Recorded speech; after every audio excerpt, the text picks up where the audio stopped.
ایک جج صاحب کی عدالت میں ایک غریب مزارے نے، مزارہ سمجھتی ہیں نا آپ، یعنی جو لوگ دیہات میں کھیتوں پر کام کرتے ہیں، تو ایک غریب کسان مزارے نے درخواست کی کہ جناب میرا بیل گاؤں کے چودھری نے چرا لیا ہے۔ جج صاحب نے کہا کہ بھائی گواہ آئیں گے، تو آپ دیکھیے کہ 60 آدمی گاؤں کے چودھری کے حق میں عدالت میں آئے، مرد 60 مرد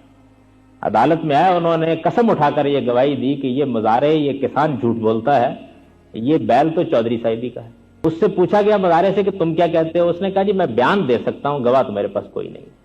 بیان دے سکتا ہوں، حقیقت حال بتا سکتا ہوں، گواہ میرے پاس کوئی نہیں، اس لیے کہ ایک غریب مزارے کے حق میں گواہی دینے کے لیے پورے گاؤں سے کون آئے گا۔ اس نے جب عدالت میں بیان دیا اور ساری تفصیل بتائی تو جج صاحب کو یہ اندازہ ہو گیا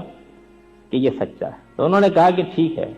ہم نے سماعت مکمل کر لی، فیصلہ میں گاؤں میں آ کر سناؤں گا۔ چنانچہ وہ گاؤں میں گئے، اور چونکہ ان کو یہ معلوم ہو گیا تھا مزارے کے بیان سے کہ یہ بیل اس کے گھر میں پیدا ہوا ہے، اس نے اس کو پالا پوسا ہے، یہ اس کے تھان پر بندھا رہا ہے، اور 60-70 دن پہلے چودھری صاحب نے یہ دیکھ کر کہ بہت اچھا پلا ہوا بیل ہے، اس کو اپنے کھاتے میں ڈال لیا ہے۔ وہ وہاں گئے، انہوں نے کہا بیل پیش کیا جائے۔